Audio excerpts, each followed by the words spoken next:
सुप्रभातम बच्चों, हिंदी के कालांश में आपका स्वागत है। मैं रमेश चंद्र आज आपको अपनी वीडियो में जो आपकी हिंदी की जो पाठ्य पुस्तक है उसका आरोह है,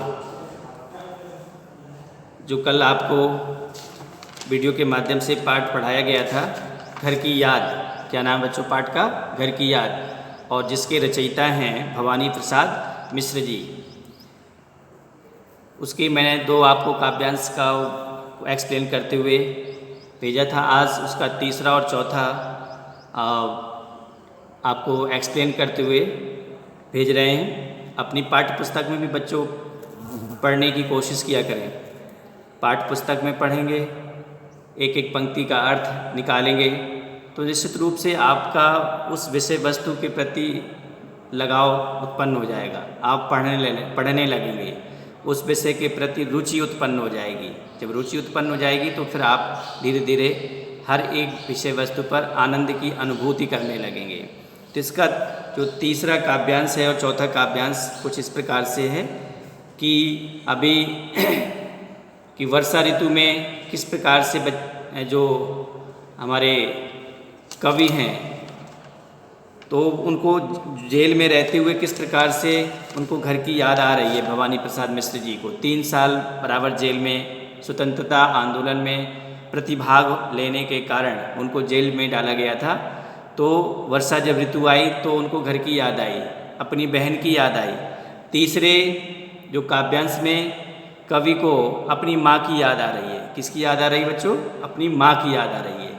तो हम कितने भी दूर रहें लेकिन हमें अपना घर, अपने परिवार के सदस्य, विशेषकर माता पिता ज़रूर याद आते हैं। तो इसमें बोल रहे हैं कि और माँ बिन पढ़ी मेरी, दुख में वह गढ़ी मेरी, माँ की जिसकी गोद में सिर, रख लिया तो दुख नहीं फिर, माँ की जिसकी स्नेह धारा का यहाँ तक भी पसारा, उसे लिखना नहीं आता जो कि उसका पत्र पाता। तो बच्चों इसमें बताया गया है कि मेरी जो माँ है बिना पढ़ी लिखी है। माताएं विशेषकर गांव में आज से 15-20 साल पहले या 50 साल पहले तो विशेषकर सभी की माताएं बहुत कम पढ़ी लिखी हुआ करती थीं। तो आप और माँ बिन पढ़ी मेरी, दुख में वह गढ़ी मेरी।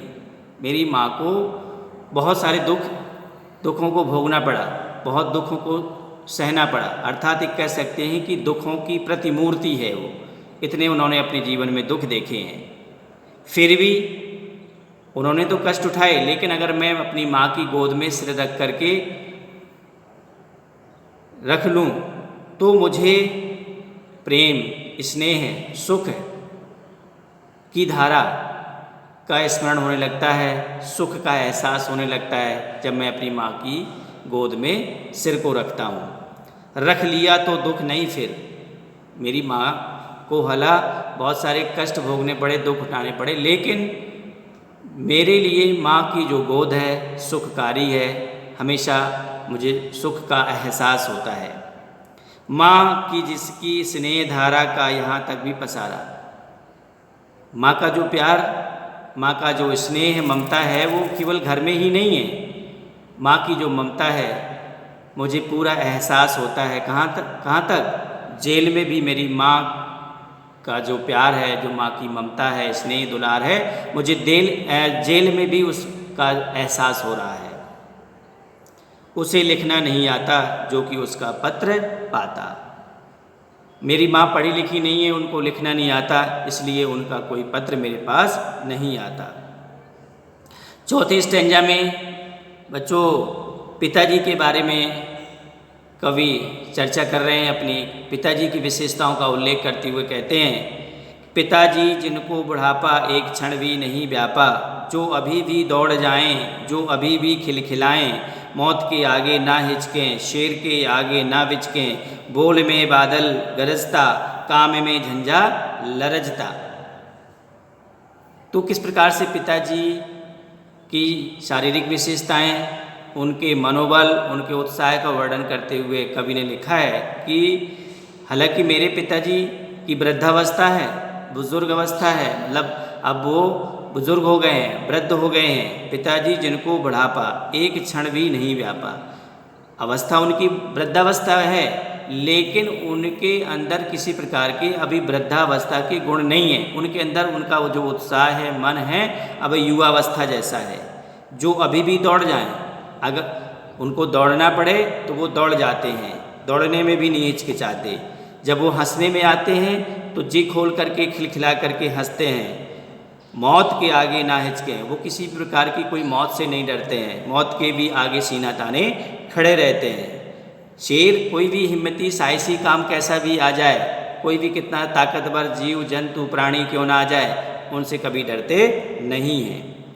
शेर के आगे ना बिचकें, बोल में बादल गरजता, उनकी जो आवाज़ है, अभी आवाज़ में जो बुलंदी है, वो जोश है कि ऐसा लगता है कि जैसे बादल गरज रहे हों। काम में झंझा लड़ जाता, इतनी तेज़ी से, इतनी शक्ति के साथ, इतने उत्साह के साथ काम करते हैं कि आंधी तूफान भी उनके सामने शर्मा जाते हैं। इस प्रकार से कवि ने अपने पिताजी और माताजी के बारे में इन दोनों काव्यांशों में चर्चा की है। आज की वीडियो में इतना ही। बहुत बहुत धन्यवाद।